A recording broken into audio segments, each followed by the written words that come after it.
and I'm not gonna say I wasn't emotional because I think we all are very emotional to a certain extent. I just never made myself that emotionally available to my wife. Welcome to the channel. I'm Miles, and this is for regular people only. If you stumbled across this video, let me tell you, you are in for a treat, because we have 4 men coming on today who are gonna have a conversation about what it's like to be husbands, fathers, and business owners or entrepreneurs, creatives. I think in this episode, these men are gonna touch on a really intimate part of themselves. So please, listen to the end, like and subscribe if you find value in the content, and enjoy. So, fellas, how do you define success as both an entrepreneur and a family man? Are these definitions ever in conflict?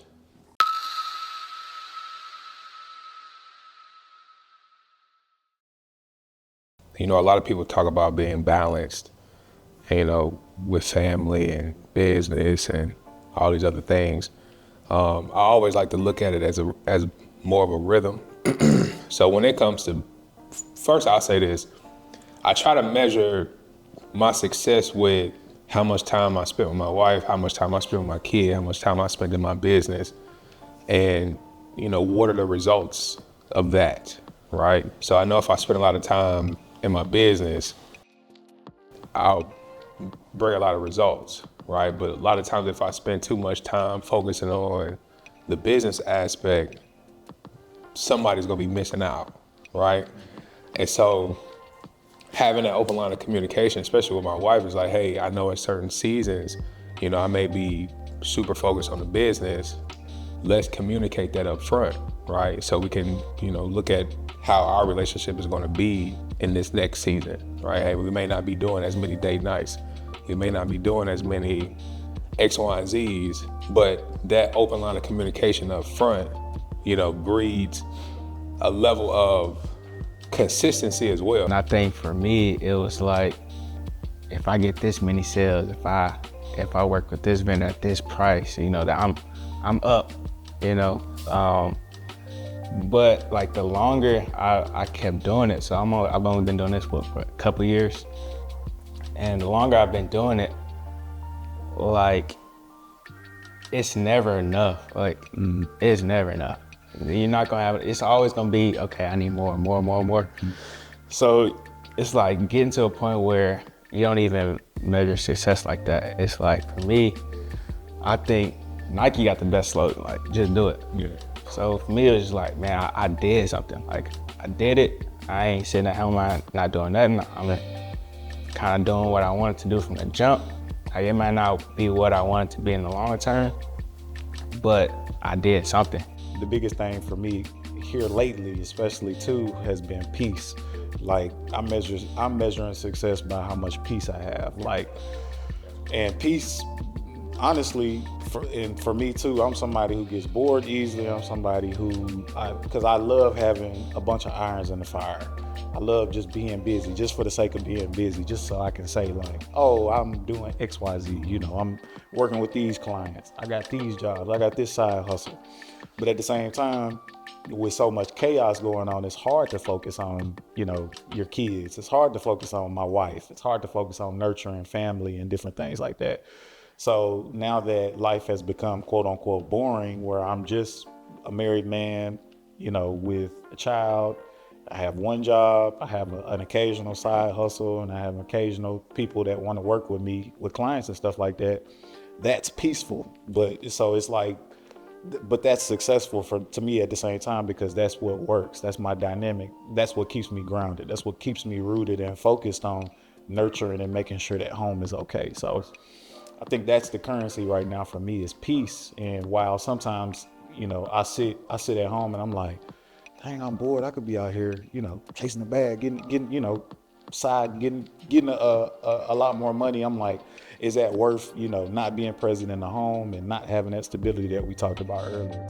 Are you as far along as you thought you'd be? What makes living this lifestyle difficult?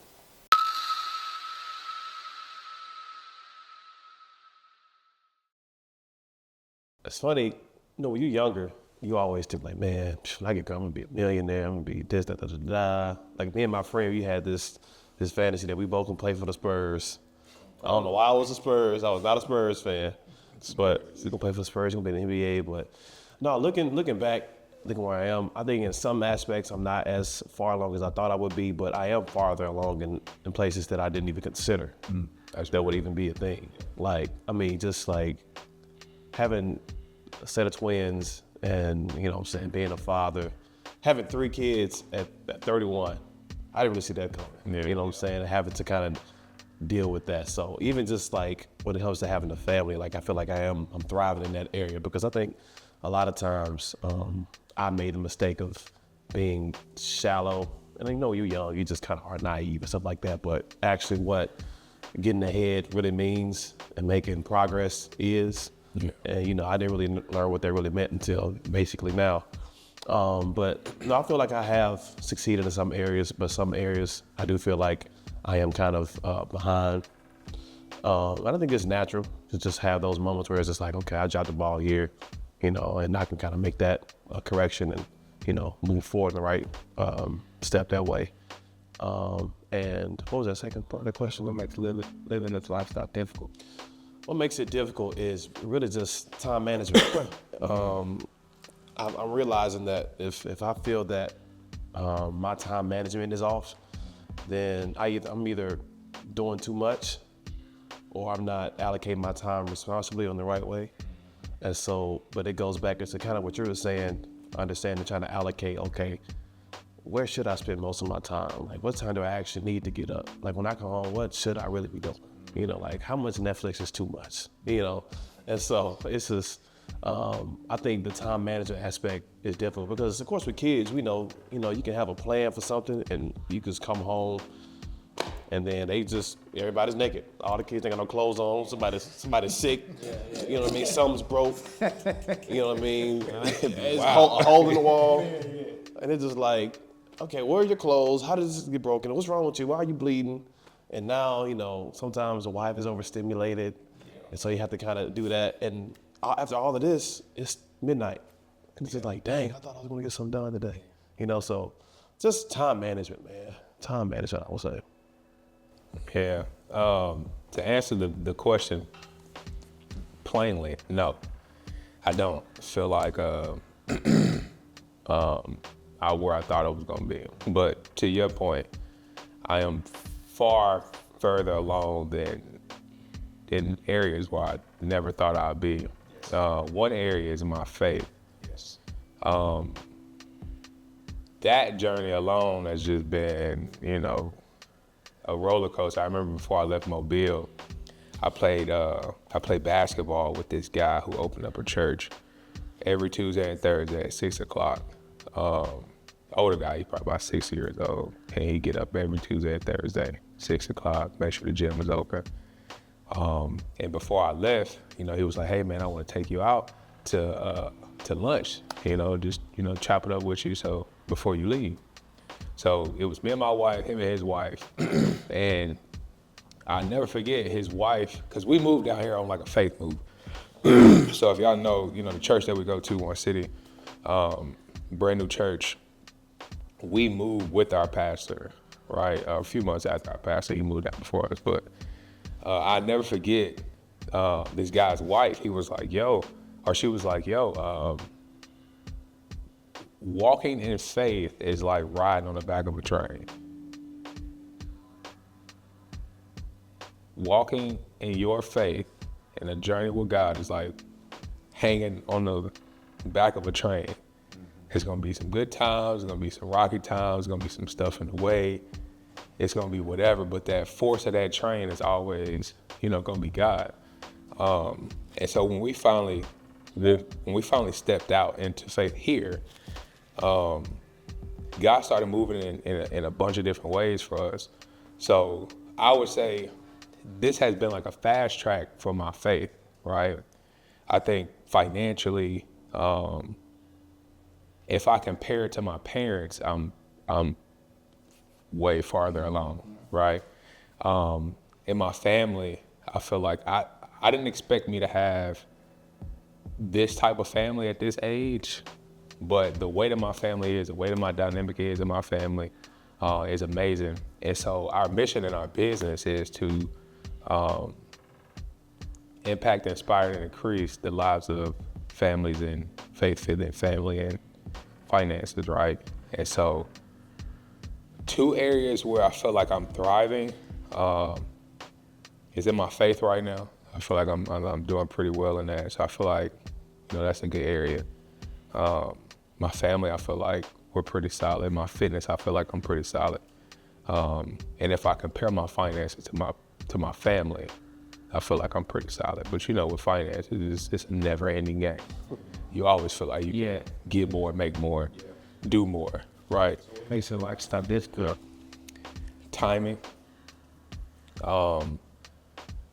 rhythms, scheduling, trying to do it all. That makes entrepreneurship and just everything so much more difficult. Because as a 9-to-5 worker, boss tell you when to come to work, when you need to get off, all that good stuff. As an entrepreneur, you got to tell yourself that, and you got to stick to that. And if you don't stick to that, ain't nobody coming to save you. So that's one of the toughest things. Living in that is really just making sure that you are disciplined to yourself, setting up your own schedule. And I tell my people all the time, if it ain't on my schedule, it probably ain't gonna get done. Yeah, as far as my answer is the same as Pat. Just to put it plainly, like I'm nowhere near where I thought I would be. But same as Nick, same as Pat. A lot further in a lot of areas. And I'm glad Pat opened the door as far as sharing his faith. I appreciate you sharing your faith because I feel like I'm in the same place, just on this faith journey, just being a lot further than my parents were, than my immediate family is, even my friends in some instances, and just taking a step and taking that leap of faith and being in areas like this where I feel comfortable sharing my faith. It was one of the things that I was meditating on, looking at the questions. I was just like, don't be afraid to share your faith. Like, it's okay. Yeah. It'll be okay. That's what it's for. But yeah, my wife is the one who helped me ultimately get on this journey. And it was while we were dating. I had grown up a church hopper. I'm from Nashville too, born and raised. And I was hopping from church to church to church, and that followed me to where I could drive and go to church myself. So when it came time to start bringing my wife into it, when we were dating, she's old school Baptist from a small town. She's from Manchester. She had only been to one church her whole life. She was like, man, this church hopping thing ain't for me. She's like, we need to pick one place and stick to it. So I was like, yeah, you're right. Yeah. So we started going to the church that we go to now. And it just so happened that my dad was going there. My sister was going there. So now I go there consistently. So now I participate in ministry, one of the leaders there. I help out with media and audio and streaming and stuff like that. And me and my pastor we're very close. And one of the things that he shared with me, or that he's spoken over my life multiple times, and it makes sense, is that I have 4 sisters. And he shared with me, your sisters are, I'm the only boy, so they're looking at you like they don't know what to do with you. So the reason why you're going through what you're going through right now is because God is using you to show to them like what a man is, how a man should be in their life, because they haven't had a consistent man in their life. I haven't even had a consistent man in my life. So it's just one of those things where I'm starting to understand that, man, while I had this vain idea of how my life should have been, in a lot of ways, arrogant way of how my life, or viewpoint of how my life should have been. I was the kid who always got, good grades. I was learning from my older sister's mistakes. So I was like, hey, I'm just gonna not do what they did and get good grades, and people are gonna leave me alone. But obviously it's not that simple, because while I had book smarts, I didn't have any street smarts. In some cases, I didn't even have no common sense. So I had to learn from all of that. And it's led me to this place where faith has been that thing that's kept me grounded. And I've grown in that area probably the most. And it's helped me get to this place where, like I was saying, that peace currency is what I have in my life now. So, yeah. Have you ever prioritized work over family or vice versa?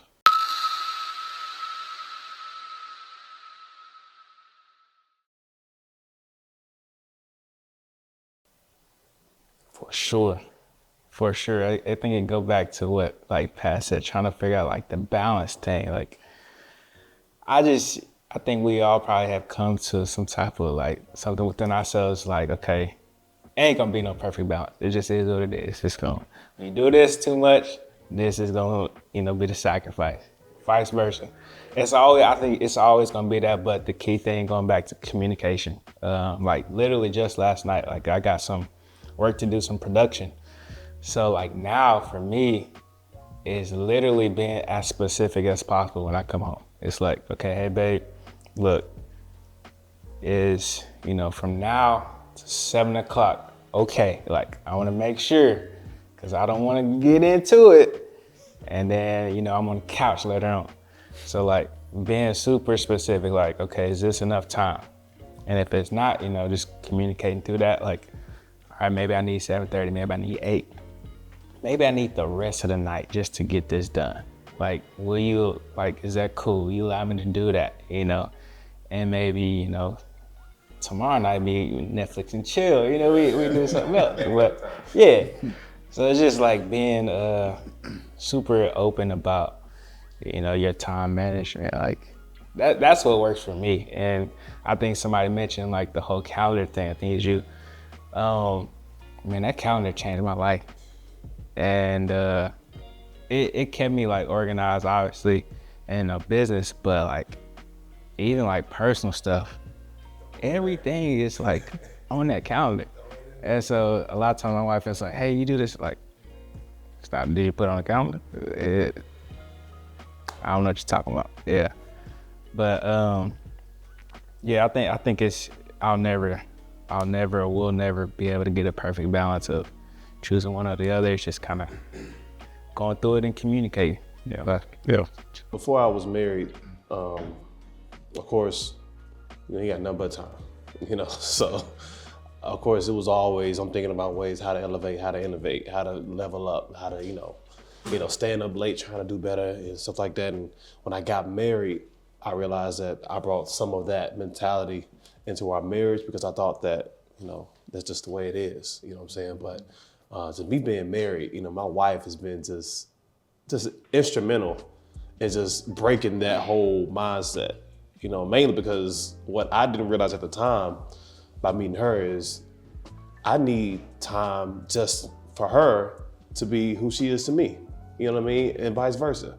And whether that means, because we all probably can, relate to this, but you can work, and then you feel like you don't hit your goals, and you feel like, okay, well, maybe I just need to work some more. And it's like, no, maybe I need to break and just have some time with just me and my wife, me and the kids, just me, you know what I'm saying? And so I think nowadays, of course, I try my absolute best to not make what I do or the business or work a priority. Because like you said too, I sometimes I say, hey, give me till 6 o'clock, I'm good. And then I don't really get into my groove until 5:30, and it's just like, I end up going until like 8, but the type of person she is, she's just so, super gracious in that area. She's like, she understands, but I think that moving forward, what it's really taught me is that at the end of the day, whatever work that I do isn't worth bleeding into that time anyway. Like, we can always stop the work. We can shut that down because it's gonna always be work to do, but you only get one family, one wife, you know what I'm saying? And so, but it is a challenge. It's still a challenge, especially as you get older, and then you think you need more things around the house or whatever, and so you lean on your business to be more of a bigger asset. It takes a little bit more attention and focus, and you still have to make sure that you're not, impeding on, the things that matter the most. So it is a challenge, and I'm getting better at it. I haven't perfected it either. Twins. I say, all right, I'm Yeah. editing and changing diapers at the same time. No, for sure. Now, I think the moment particular to that question happened before my son. And I almost lost my relationship. This is actually before we got married. And in my business, I have to have licenses, right? And so I was on the verge of opening up my opening up my office, but I needed to get my investment licensings completed. And so throughout that time frame, I had put a time block on this, like, hey, I'm gonna get this done at this particular time. So I'm allocating this much time, and I'm not letting no downtime distract me from getting these licenses. And I never forget, there were times where I just go in my office in my house, I lock the door, cut my phone off, and I just be studying. But it was a lack of communication on my end to my wife, so she thinking like what you doing, dude? What you really doing? You locking me out, like you ain't really telling me what's going on. And in my mind, you know how we get, you know, as men, we just kind of try to figure it out up here before we try to communicate it. So I'm like, man, nah, I got it. You know what I mean? I'm gonna just get these licenses done. I promise you it's gonna work all out. Boom, boom. Next thing you know, I'm already in the action of shutting the door, getting in my office, you know, doing all the different stuff. And it got to a point where she was like, yo, like, I don't know what's going on with you, but I don't like that you're spending this much time for this specifically and you're not giving me anything. And so I was like, you know, you're right. You are absolutely right. But we had to have a conversation, right? So I'm like, hey, I understand I'm gonna do better, right? But these licenses are gonna, you know, they're gonna set us free, right? Because of the type of things I'll be able to do. So there's a sacrificial period that we gotta go through right now, and there may be time together because I'm super focused on it. I gave myself a deadline. And I feel like if I be selfish in this moment, it will require me not to have to be selfish in the future, if that makes sense. Yeah. Right? But it just took communication for that. But that was a tough period because of my lack of communication in the beginning. That's why I always say is have it up front, however it work out in the beginning, work through it. Have you ever had to deal with your spouse not fully believing in your long-term vision? How did you handle those disagreements, especially when money or effort was involved?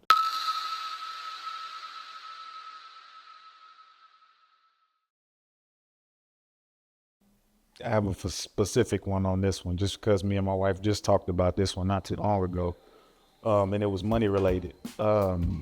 So I had came across a money plan to get out of debt, to help us get out of debt. I've been listening to a podcast, and you know, Pat, you mentioned it earlier, just talking about how we as men, as soon as we get the plan in our mind, we start formulating, and everything's laid out. But we leave everybody else that's supposed to be involved with it. We leave them to the side. We just execute. We expect everybody to execute. So I busted in the door. I did exactly what the podcast talks not about doing, which is I busted in the door. It was like, this is the plan that we're doing. We're doing this plan. This is gonna get us out of debt in 2.5 years if we follow this plan right here. But my wife was like, you know, it sounds like it makes sense, but it's like you just expect us just to drop everything. Like we can't go on vacation, we can't eat out. Like we already have 2 vacations planned for this year. Like what are we gonna do about that? And then that's when I stopped and I was like, oh yeah, you're right. I guess I should have consulted you, or at least floated the idea out there first. So that's just one of those cases where not having the open lines of communication, or just, I don't know, like floating the idea out there, like what are your views on getting out of debt? Like we got X amount of dollars that we owe back to whoever. Like how do you feel about that? Does that I know how it makes me feel, but I want to know how it makes you feel so I can see how we can attack this together. Because I know that it's something that we, you know, and through those conversations, you know, we found a happy medium. Like we're not all the way on board with it, just because we got some other things that we want to get out of the way. But when it comes to money, like my wife is one of the best budgeters Like she be on it. Like her YouTube algorithm is just those little, I don't know if y'all ever seen them videos with the ladies that do the budget spreadsheets and they have the oily hands and it just be the overhand view and they be flipping money and stuff like that. That's her whole algorithm is vlogs of that. So she's good with money and she's helped me get good with money. I'm the first one to be like, bro, where's all my money going? But at the same time, when it comes to long-term visions, I'm the one that with the long-term visions. So it's just like marrying those two. And obviously we're married. So marrying anything, any ideas that we want to do, keeping those open line of communications open. So that's for me. But yeah. I think money's for sure a good one. In my household, I'm probably like the money guy, the one that, kind of makes those decisions, just because of, the finance background, whatever. Yeah. But outside of that, like the dream of mine, of course, is, be the biggest producer that, ever lived, be have the biggest clothing brand ever, right? So, starting out, which I started this clothing brand like in the middle of my daughter being born. So I had like 6 weeks off of work. And so I really just devoted that time to just, dive in, like, this is what I want to do. This is a vision. This is my goal. But like convincing your spouse, like that is so, so important. Like it's literally like, she was almost like a customer in a sense, like she don't know nothing about what's going on in here. Like, I'm like, babe, this right here, like we all think it's gonna be the biggest thing, right? This right here gonna hit. Like, I got this clothing brand, right? It's for careers. Like, I'm trying to pitch it, I'm trying to do everything. So, of course, she not gonna all the way, like, believe, and what the vision is. But it's super important that they believe a little bit, because they're gonna be like, oh, you spent all this time, like, was it worth it? Like, Yeah. was it really worth it? So going back to the money thing, man, here was like a year ago. I thought it was just a great idea to get these like specific hoodies, right? I was working with a vendor overseas. I'm like, okay, this is finna hit, Nick, this finna hit, bro. And boy, I got them hoodies back, bro. They were like misprinted. Like all of it was like, I couldn't even, I'm not putting this out. I think I spent like a band, just bang on her. And so my wife, like, this is what you're doing? Like, I trusted you with this, like, so it's even harder, next time it's time to get hoodies, next time it's time to get this. Now that's over my head.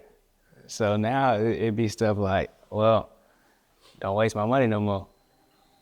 I'm like, okay, so now I gotta really be on it. Like, yeah, I can't mess this one up. Like, this is, like, she one of them customers, like I can't mess it up. But man, it's important that they do like understand just a little bit of your vision, that they don't have to believe in it just as much as you do, because it's not their thing, right? But I do think it takes just like a little bit. Like, I believe in you. Like, this is, what I'm trusting you to do. But yeah, go and be great. As a man, do you feel a sense of pressure to have it all together financially, emotionally, and professionally? And how do you cope with these expectations of you?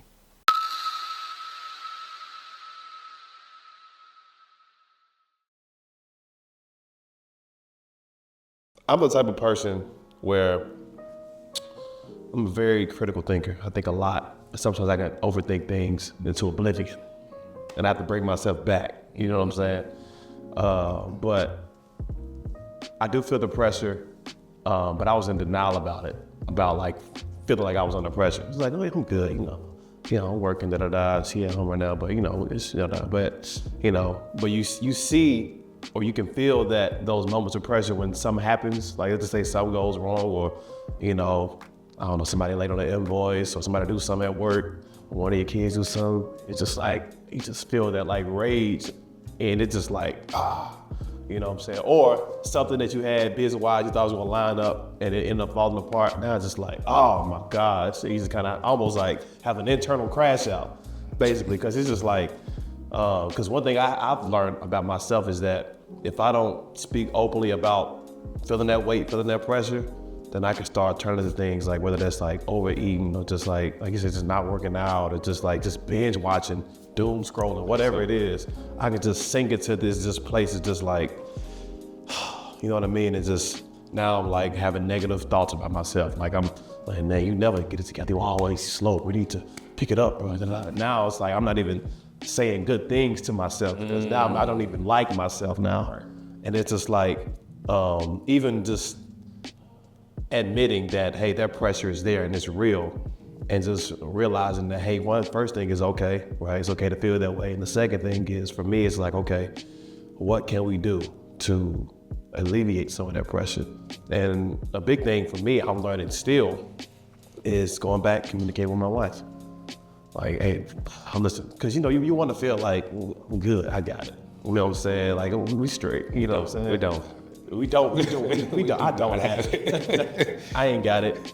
I've been lost it. You know what I'm saying? And it doesn't help, going back to the whole hustle culture of like, you automatically think like, oh, okay, I'm the hustling now. That's why. So I see why the guys say, I don't sleep. I wake up at 4 a.m. and I'm up till 12 a.m., you know? And now it's like, okay, now I'm not doing enough. You know, that's one thing. And you start getting into the whole thought process of just, now the confidence is shot. You know what I'm saying? Now it's just like, okay, why am I doing this? I just made a bad mistake. I shouldn't have did this. Some told me I should have just stayed, you know. Now we losing. We just sliding all the way back into this black hole of just doubt and lack of self-worth, all because, you know, me personally, I wasn't really just dealing with that, that pressure. And I'm still working through that. But again, with my wife, I think what helps in that situation, because most of the time they see it anyway, but they just love you so much. They just kind of want you to save face. They don't want to embarrass you. They want you to feel like, you know. But I think that I've learned that in my marriage, she sees more than I think she does. You know what I'm saying? She sees way more than I thought she did. You know, and a lot of times when we think that we're strong, we holding it in, it's just like that. You good? I'm good. Okay. She walk off the whole time. She's like, he's not good. He's not good. You know. So, but yeah, I've dealt with that, dealing with that, getting better with that. But to go back into the previous question, I think there's where that fine line is between the hustle culture and like understanding that, hey, it's okay to take a step back, because sometimes you just need to do less. You know what I'm saying? Instead of doing more. And it doesn't help that it seems like social media is just this land of everybody else is killing it. You know what I'm saying? In your field. You know what I'm saying? It's just like in your face. That's so good. You know what I'm saying? That's so crazy. And you know what's crazy? I remember, man, I was running some kind of specials or something, man. And I was doing that. A guy reached out to me that I know who was in that same field. And he basically, in the most professional way, just kind of just trashed my whole ad. He was just like, why you doing that? You know, basically playing to all the fears that I had originally before I even did that. Yeah. And so it was just like, and that just showed me that he has these insecurities too. You know what I'm saying? And in my mind, I'm thinking he killing it. You know? And he's just like, oh yeah, man, you know, hey, I like what you're doing, man, but you probably should have did that, man, because you know that never works. You know, I don't know why you decided to go that route, So now I was just like, oh man, if he telling me this, Yeah. then You think he going crazy? you know what I'm saying? The whole time, you know, kind of find out, you know, through a series of events, his situation is not even what I thought it was. Yes. So going to therapy, I strongly recommend therapy. If you haven't done it, try it at least one time. It's like going to the military. It's like everybody should go to the military. Everybody should do therapy. Anyway, going to therapy, my therapist helped me understand, like, feel your feelings, but tell the truth also. So, because your feelings will lie to you. Ultimately, your feelings will lie to you. So, a lot of that pressure is societal pressure. As a man, we got to provide, you know, we got to do all these things. We can't show no emotions and all that type of stuff. I think what helps me when I do feel that pressure, not feel the pressure, is what, Chris, you talked about earlier, talking about your pops. It's just like, do you believe or not? Do you believe that you'll be taken care of regardless? And I've been fighting with that heavy, partly because of the things in front of me. Like I'm so focused on, I keep talking about, I contradict myself a lot. So I'll talk about being this long-term planner and long-term vision person, but at the same time, sometimes I can't see forest for the trees. So I'm so focused on what's in front of me that I forget about my wife. I forget about my son. So I'm thinking that, like, do you believe or not? I've been fired. I almost lost my train of thought. I'm sorry, y'all. I've been fired 4 different times, laid off twice. I done had passion projects fail. Like, so those type of failings, like back to back to back in some instances, has made me feel like, dang, can I do anything right? And I've had a lot of wins in life. Like I done had a lot of things go right in my life up until this point. Like I'm doing pretty well for myself. But the fact that I've had those 4 or 5 or 6 failures makes me second guess certain types of things. And it makes me feel like, dang, that's where the pressure is coming from. Just a few instances in my life that went wrong where I'm like, dang, it could go, at any moment, it could go off the rails. Like I think a saying I've heard is everybody is one bad day or one paycheck, whatever, away from things going wrong. I forget the saying. I butchered the saying. Anyway, I tie it back to faith. It's like, if I believe, then that pressure goes away, because it's just like, I'm gonna be taken care of regardless.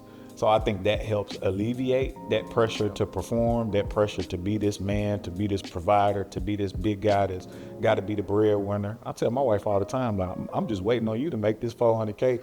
I'm waiting on you to get these certifications so I can sit at home and be this stay-at-home dad. Like, hey, I ain't got no problems with that. But no, seriously, that pressure piece, I really do feel peace around that, and I don't feel as much pressure, especially when I do projects, especially when I go to work, because I know I'm gonna be taken care of regardless, because I know the seeds that I've sown, I know the lives that I've impacted, I know the work ethic that I have, so it ain't nothing for me to go out and hustle. I could go to Publix and get a job and hustle, because I just know the type of man that I am, and I know that I'm gonna be all right at the end of the day, so I'm alleviated in that pressure. So Yeah, I'm actually jumping this one too, man. That pressure was good, but I think if anything could like take me out, it'll be pressure.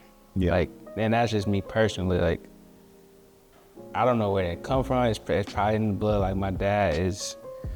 Anyway, but pressure will be the thing, I think, because it's something in me that never likes to disappoint. Like, I never, ever want to disappoint anybody. same. And so, how my life is currently set up, it's like, I'm like the guy, like not being arrogant or cocky, but I'm like the guy to look to. You need something like, he's the guy at the job. He's the guy at home. You know, your worship team need to do this.